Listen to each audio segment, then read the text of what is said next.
मेरा भी नंबर पीछे आया था ट्रेडमैन में, फिर भी मैंने रेस क्लियर कर दी थी। इस बार 9वें नंबर पे पहुंच गया था। आप समझ सकते हो 350 बच्चे, लास्ट नंबर अंदर और 9वें नंबर पे मैं पहुंच चुका था रेस, ट्रेडमैन की रेस। गाइस यदि आप भी इंडियन आर्मी की वर्दी पाना चाहते हो तो इसके लिए आपको क्या करना पड़ेगा? इसके लिए सबसे इंपॉर्टेंट चीज होती है कि आपकी रनिंग हाई लेवल की होनी चाहिए। आप रनिंग पास कर जाओ। 100% अगर आपने रनिंग पास कर ली तो 95 या 97% सारे रिटर्न क्लियर कर लेते, क्योंकि इसकी रनिंग बहुत हार्ड होती है। क्या रनिंग हम 5 मिनट मारते हैं हमारी रनिंग क्लियर हो जाएगी? हम 5:45 मारते हैं, 5:30 मारते हैं, 35 मारते हैं, हमारी रनिंग क्लियर हो जाएगी? या 6 मिनट के आसपास आते हैं हमारी रनिंग क्लियर हो जाएगी? जी हाँ गाइज, 5 मिनट वाला भी यहां पे रह जाता है और 5:40 वाला भी यहां पे रनिंग क्लियर कर लेता है। मैंने प्रैक्टिकल भी देखा है, खुद करके भी देखा है, तभी आपको यहां बता रहा हूं कि अगर आप फिजिकल देने जा रहे हो इंडियन आर्मी का, किन किन बातों का आपको ध्यान रखना है। आप इंडिया पे कहीं पे भी अगर रनिंग कर रहे हैं, घर पे रनिंग करते हैं, रोड पे करते हैं, या छोटे छोटे ग्राउंडों पे करते हैं, या बड़े ग्राउंड पे करते हैं, या भीड़ वाली जगह पे करते हैं, बट गाइस जो एक दिन की रात होती है उस दिन अगर आपको रनिंग वहां पे क्लियर करनी पड़ती है तो आपको किस तरीके से करना है क्लियर और किन बातों का ध्यान रखना है। अधिकतर लोग 5 मिनट वाले भी वहां पे बाहर हो जाते हैं। ये 100% सत्य है, क्योंकि वहां एक साथ रनिंग दौड़ाया जाता है, सारे बच्चों को एक साथ रनिंग करवाई जाती है। तो गाइज विशेष बातों का आपको ध्यान रखना है। अगर गाइज अभी तक आपने वीडियो को लाइक नहीं किया तो फटाफट वीडियो को लाइक कर दीजिएगा, चैनल को सब्सक्राइब कर दीजिएगा। देखिए गाइज, बताने से पहले मैं आपको बता देता हूं कि मैंने भी 2021 में रानीखेत कुमाऊं रेजिमेंट, अगर कुमाऊं से है, अगर आप गढ़वाल से है, आप उत्तराखंड से है, आपको पता होगा कि कुमाऊं रेजिमेंट कहाँ है। इसके अलावा बहुत सारे लोगों को भी पता होगा जो रिलेशन की भर्तियां देते होंगे। इसके अलावा जो भी इंडियन आर्मी की तैयारी कर रहा है उसे भी पता होगा कि कुमाऊं रेजिमेंट रानीखेत कहाँ है। वो कई बार भर्ती देने भी यहाँ पे आया होगा। तो ये उत्तराखंड पे ही है कुमाऊं रेजिमेंट, जो आपको अल्मोड़ा डिस्ट्रिक्ट पे पड़ता है। यहाँ पे मैंने भी 2021 में फरवरी का मंथ था, उस पर रेस क्लियर की थी, वो थी तारीख 20। तो गाइज किस तरीके से आपको भी ध्यान रखना है। मैंने रेस क्लियर की थी जो थी, उसका नाम था ट्रेडमैन। आपको पता है कि ट्रेडमैन की रेस क्लियर करना, घर से लोग डर जाते कि हाँ कैसे करनी है, और जबकि मेरा नंबर आ गया था लास्ट में। और मैंने क्या सावधानी बरती, और इसके अलावा जितनी सारी मैंने भर्तियां दी है, मैंने एक भर्ती नहीं दी, मैंने लगभग 4-5 भर्तियां यहां पे दी है, और इसके अलावा अर्धसैनिक वाली भर्तियां भी दी है। क्या एक्सपीरियंस रहा, क्या मेरी रेस पहले अच्छी नहीं थी कि मैं रनिंग क्लियर नहीं कर पाता था, या मैं किस तरीके से रह जाता था, सारा कुछ बताऊंगा। क्या आप भी ऐसी गलती कर रहे तो आप सुधार लीजिएगा। देखिए गाइज, इससे पहले भी मैंने जीडी की भर्तियां दी थी। जीडी की भर्ती में मैं रेस क्लियर नहीं कर पाया था, जबकि मेरी टाइमिंग अभी से और बेहतर थी। ये क्या कारण हो सकता है कि मेरी टाइमिंग कम थी और मैं रेस क्लियर नहीं कर पाया, जबकि सब लोगों को आपको पता है कि जीडी में और ज्यादा टाइमिंग मिलती है, ट्रेडमैन में तो कम ही मिलती है, और बच्चे भी 10 से 12 बच्चे लिए जाते हैं ट्रेड में, और जीडी में 20, 25, 30, 40, 60, 70 भी हो जाते हैं किसी किसी ग्रुप में। ये आप भी जानते हो। क्या गलती करता था मैं बताता हूं। मैं 2018 से लगभग तैयारी करता था। 1-2 भर्तियों में तो मैंने ये गलती की, जब वहां पे भीड़ होती है ना, आप लोग भी देखोगे, जब वहां पे बहुत सारे बच्चों को बैठाया जाता है, जब आप भर्ती में जाते हो, पहली बात तो ये सुनिए, कई लोग जैसे तैयारी बहुत अच्छी कर रहे हैं, उनका टाइमिंग आ रहा है 4:50, 5 मिनट, 5:10, बहुत अच्छी टाइमिंग होती है। इस तरीके से आपका टाइमिंग आ रहा है 5:15, 5:20 भी आ रहा है, बहुत अच्छी टाइमिंग है।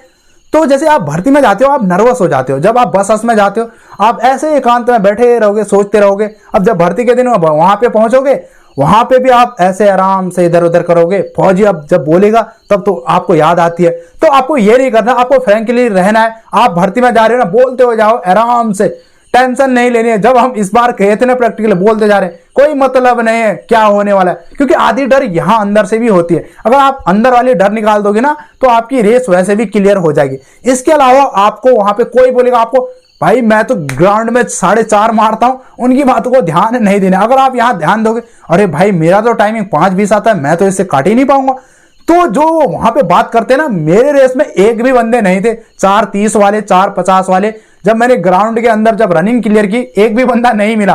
तो आप इस बातों का ध्यान, विशेष इन बातों का ध्यान रखिएगा। इसके अलावा जैसे आप ग्राउंड पे जाते हो, आपको लाइन पे बैठाया जाता है ना, पीछे जब नंबर आ जाता है तो लगता है हाँ मेरी रेस क्लियर नहीं होगी, क्योंकि जब ग्रुप बनता है ना 350 400, मेरा भी नंबर पीछे आया था ट्रेडमैन में, फिर भी मैंने रेस क्लियर कर दी थी इस बार। इससे पहले मेरा एक बार जीडी में बीच में आया था, फिर भी क्लियर नहीं होती। जो सच है वो मैं आपको बता रहा हूं। देखिए गाइस, आप जब रनिंग करते हैं आपके पास 4 चक्कर होते हैं।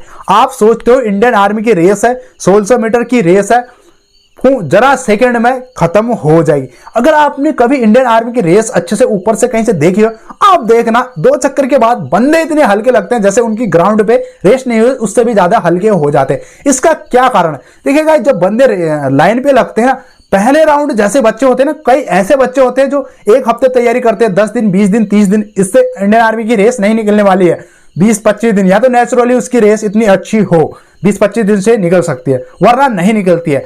आप वहां पे तैयारी कर रहे हो, आपको लगा कि ये भीड़ तो इतनी तेज दौड़े, आप भी उसके पीछे भागने लग जाते हो। जैसा आप ग्राउंड में दौड़ते हो, आप वहां पे परफॉर्मेंस नहीं कर पाते हो। आप भी जैसे ग्राउंड में दौड़े, आप थोड़ा स्लो दौड़ लेते हो पहले चक्कर में, वहां आप पहले चक्कर में ऐसी रेस और भीड़, ऑक्सीजन की कमियां होती हैं, तो आप जैसे 2 चक्कर मारते हो उसके बाद आपके जो पैर होते हैं वो ऊपर नहीं उठते हैं, क्योंकि पैर होते हैं भर जाते हैं। अचानक से पैर में रेस पड़ती है तो 2.5 जैसे 3 चक्कर होता, लोग पीछे पीछे होने लगते हैं। अगर आपकी एक बार रेस ढीली होती है ना, बहुत मुश्किल हो जाता है। बहुत कम ऐसे बंदे होते हैं जो अपनी रेस को तेज कर सके। तो इन बातों को आपको ध्यान रखना है, ये चीजें आपको नहीं करनी। जैसे आप ट्रैक पे रहते हैं, कोई टेंशन नहीं लेना यार, लास्ट में आ गया तो कोई बात नहीं।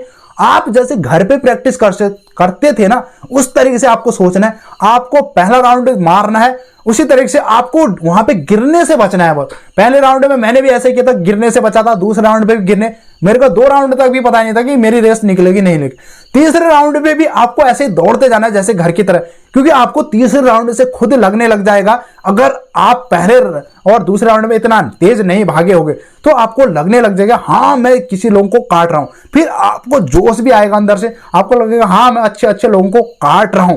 जैसे आप काटना शुरू कर दोगे, आप फौजी लोग भी थोड़ा आपको मोटिवेट करते हैं, आपको मोटिवेट आ, फिर आपका जैसे चौथा चक्कर आ जाता है। चौथे चक्कर में आपका जहां तक ग्राउंड है आपको गोल या लंबे तरीके से मिलता है, तो आपका थोड़ा और आगे तक नहीं भागना है, इतनी तेज से नहीं भागना है। आपको फिर बच जाता है एक बैंड आता है। जैसे बैंड आ जाता है वो सीधा वाला अधिकतर भर्तियों में होता है 300 मीटर का बैंड, उस पर आपको एक पूरा झटके में जोर से मार देना है। जैसे आप जोर से मारोगे ना, जितने बच्चे थके होंगे, कई ऐसे होते हैं थके वाले भी जो शुरू में खेलते हैं वो हल्की फुल्की रेस निकाल लेते हैं जैसे जीडी वगैरह की, तो वहां पे जोर देना है। एक ही बार जैसे जोर दोगे, मैंने भी जोर दिया था, लगभग आप 15 से 16 बच्चे काट चुके हो। अगर आप 15 से 16 बच्चे काट चुके हो, आपका नंबर समझ सकते हो 20 के अंदर आ जाएगा। फिर आपके बीच बचता है मात्र 100 मीटर। आपको लगेगा मेरे थोड़े पैर भारे हो गए क्योंकि आपने जोर से झटका मारा है 300 मीटर का, तो नहीं, पीछे नहीं देखना है। पीछे देखोगे तो फिर गलती हो जाएगी। आपको वहां से फिर थोड़ा जो लेना है, 100 मीटर का तो है, जैसे जो जोश लोगे आपके पास 6 से 7 बंदे और कट जाएंगे, लगभग आपकी रेस 12 में निकल जाए। मैं 350 के पीछे लग गया था, जब पीछे साइड में अंदर जहां से बाढ़ नहीं होती उस साइड में मेरे को भी लग रहा था रेस क्लियर नहीं हुई। इससे पहले मैंने क्लियर भी नहीं की थी जीडी वगैरह की। फिर मैंने सोचा, मैंने ग्राउंड में लगभग 1 साल तैयारी की, तो मैं उसी तरीके से दौड़ूंगा। मैं पहले राउंड पे बचते गया, दूसरे राउंड पे बचते गया, नहीं तो वहां फुटबॉल की तरह भी लोग उड़ते हैं। जैसे तीसरे राउंड में छटनी शुरू हो जाती है, आप थोड़ा सा स्पीड बढ़ाएगा। अगर आपने 2 चक्कर खींचोगे धूल दड़ाके में और आपकी धूल भी घुस जाती है अंदर और आप सांस भी फूलने लगते हैं, पैर भी भरते हैं, फिर पीछे होने लगते हैं। जैसे आप दौड़ोगे, मैंने दौड़ा, तीसरे राउंड में मैंने थोड़ा स्पीड बढ़ाई, हल्का सा लोग काटे। चौथे राउंड में मैंने जैसे 300 का टर्न आया, मारी, एक ही जोर में 20 बंदे को काट गया। जैसे 100 मीटर बचा, 10 बंदे को काटा, मैं लगभग 9वें नंबर पे पहुंच गया था। आप समझ सकते हो 350 बच्चे, लास्ट नंबर अंदर और 9वें नंबर पे मैं पहुंच चुका था। रेस ट्रेडमैन की रेस थी। आपके पास तो जीडी है तो आप विशेष ध्यान। जब मैं आपको बता देता हूं कि जब मैं दौड़ता था इससे पहले, मैं एक बार टाइमिंग की बात करूं तो 4:57 में ग्राउंड में मार लेता था। 4:55 भी मैंने अपने ग्राउंड में मारी थी जब मैं जीडी की भर्ती की तैयारी कर रहा था। तो मेरी रेस क्लियर। मैं भी बच्चों को देखा, भाग गया 2 चक्कर। भाई साहब, जब पैर है वगैरह फूलते रहे, फिर हालत खराब हो जाती, फिर ये आदमी अंदर बैठता या फिर धीरे धीरे थकना शुरू हो जाता। तो आपको ऐसा नहीं करना। जैसे आप ग्राउंड में दौड़ते थे ना, जिस तरीके से दौड़ाया गया है उसी तरीके से दौड़ना है। तीसरे और चौथे चक्कर में सब आदमी बोल जाते हैं अच्छे अच्छे, जिसके पास थोड़ा स्टेमिना बचा होता है वही ठीक ठाक काटता है, बहुत जल्दी काट लेता है। तो ये गलती नहीं करनी है। अभी जब मेरी टाइमिंग थी ना 5:07 मेरी हाइस्ट थी, उससे नीचे आया 5:13 5:14, मतलब ऊपर आती थी टाइमिंग, ऊपर आती थी। फिर भी मैंने ट्रेडमैन में रेस क्लियर की। और जो 4:50 वाले थे ना, वो वहां नहीं दिखते। फिर कुछ नहीं है। अगर आपको वर्दी लेनी है तो आपका रेस पे बहुत फोकस होना चाहिए। इसके बाद मेडिकल तो भगवान भरोसे, मेडिकल कोई अनफिट हो सकता है। बाकी रेयर ऐसा होता है कि जो एग्जाम होता है आर्मी का, कोई एग्जाम फेल नहीं होता, क्योंकि रेस पे ही छड़ जाते हैं इतने बच्चे, और जो अच्छे खासे फिजिकल वाले होते हैं वो रेस क्लियर कर लेते हैं। यहाँ पे स्मार्ट वर्क की भी जरूरत होती है। अगर आप स्मार्ट नहीं है ना दिमाग से, तो आपकी रनिंग क्लियर नहीं होने वाली। आप 4:50 भी मारते हो, क्योंकि बहुत सारे ऐसे लोग हैं, मेरे दोस्त इतने हैं, बहुत सारे से रनिंग करते हैं। इसके अलावा अर्धसैनिक वगैरह छोटी मोटी रेस तो सब क्लियर कर लेते हैं, क्योंकि उसमें टाइमिंग का उतना खास नहीं। आर्मी में एक ही बार होती है तो फिर घर ही भेजते हैं। जब मैं दौड़ा था ना, उसके बाद इतनी खांसी हुई थी ना, तो आपको ये नहीं देखना, इस तरीके से आपको दौड़ना है। अगर आपके पिथौरागढ़ वाले हो, आपकी भर्ती जल्दी शुरू होने वाली 5 तारीख से, तो बेस्ट ऑफ लक, अच्छे से आप भर्ती दीजिएगा। इसी ग्राउंड में हमने भी भर्ती दी, हमारी जीडी की लास्ट भर्ती हम नहीं निकले थे, हमने वहां पे कुछ दिक्कत भी हो गए थे क्योंकि धक्का मुक्की हो गई थी लास्ट में। वहां पे दौड़ना सही शुरू कर दिया था। इससे पहले जब मैं हल्द्वानी दिया था वहां हो रहा था ये मेरे साथ ऐसा, क्योंकि मेरी टाइमिंग अच्छी थी और मैं दौड़ गया तेज लोगों को देख। तो आपको ग्राउंड की तरह दौड़ना है। Best of luck. आप अगर इंडिया से कहीं से भी हो, अगर आप इंडियन आर्मी की तैयारी करते हो, अगर आपकी लेटेस्ट में भर्ती आने वाली है, तो इन विशेष बातों का जरूर ध्यान रखिएगा। 100% आपकी रेस क्लियर होने वाले है। और रेस के बाद जब क्लियर होता है ना, पूरा मजा ही कुछ और है। क्योंकि हमारा तो आप पूछ रहे हो कि आपका क्या होगा, तो आप समझ रहे होगे 2021 में जो हमने भर्तियां दी थी, 2022 में सारी भर्तियां को कैंसिल कर दिया, आपको भी पता है। उसके बाद आप टीओडी में जा रहे हो, टूर ऑफ ड्यूटी लग गया, हमारी भर्ती कैंसिल होगी। अब कह रहे हो कि आप क्यों नहीं जाते, हम इसलिए टीओडी में नहीं जा पा रहे हैं, हमारे अब एज वगैरह नहीं बची जो 23 होती है। तो पहले हमारी 23 हो चुकी थी जब ट्रेडमैन में लास्ट बची थी, तो उस टाइम जा रहे थे। उसके बाद आप 2 साल बीत गए तो अब ओवर एज हो गए। तो आप अच्छे से दीजिएगा, बेस्ट ऑफ लक, और मेहनत करते रहिएगा, और वहां पे रेस आप 100% क्लियर करोगे। फिर मिलते हैं नेक्स्ट वीडियो, तब तक के लिए टाटा बाय बाय, जय हिंद जय भारत, भगवान करे आपका दिन शुभ हो।